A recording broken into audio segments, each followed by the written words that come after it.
ஒரு நாள் ஃபுல்லாக பழங்கள்லேயே செஞ்ச டெசர்ட் தான் ட்ரை பண்ண போகிறோம். ஃபர்ஸ்ட்டாக ட்ரை பண்ணது chocolate fondue. Strawberry, kiwi, marshmallow, ப்ரௌனிலாம் டிப் பண்ணி சாப்பிடல, செம்ம சாக்லேட்டியாக சூப்பராக இருந்தது. செகண்டாக ட்ரை பண்ணது ஃபாண்டே ஸ்டிக்ஸ். இதில் ப்ரௌனி, ஸ்ட்ராபெரி, பனானா, சாக்கோ ட்ரெஸ் எல்லாம் போட்டு ஒரு மாதிரி வித்தியாசமாக இருந்துச்சு. தேர்டாக orange cheese tart and mix fruit tart தான் ட்ரை பண்ணேன். ஃபர்ஸ்ட் டைம் டார்ட் ட்ரை பண்ணேன். இவ்வளோ நாள் மிஸ் பண்ணிட்டோமே சாப்பிடாம அப்படிங்கிற ஃபீலிங் கொடுத்துச்சு. ஃபோர்த்தாக பைனாப்பிள் ஹனி அலாஸ்கா. நார்மலாக ஒரு பைனாப்பிள் டெசர்ட்னு நினச்சி அவங்க பண்ணுறதெல்லாம் பார்த்துட்டு அப்பா பிகிலே இது ரொம்ப பெரிய மேட்ரு போல் அப்படின்னு மாதிரி இருந்தது. டேஸ்ட்மே சூப்பராக இருந்தது. ஃபிஃப்த்தா mini mango pudding cake. Pudding கேக்கில் first time mango flavour try பண்ணியிருந்தேன்.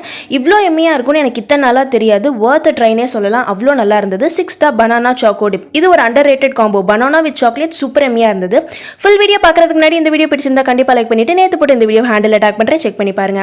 அண்ட் லாஸ்ட்டாக ட்ரை பண்ணது ஸ்ட்ராபெரி டோனட். ஸ்ட்ராபெரி ஜாமோட கிறிஸ்பியாக சூப்பர் எம்மியாக இருந்தது. இந்த வீடியோ கண்டிப்பாக லைக் பண்ணிட்டு மறக்காம சேனலை சப்ஸ்கிரைப் பண்ணிட்டு அடுத்து என்ன சேலஞ்ச் ட்ரை பண்ணுன்னு கண்டிப்பாக கமெண்ட் பண்ணிட்டு போங்க.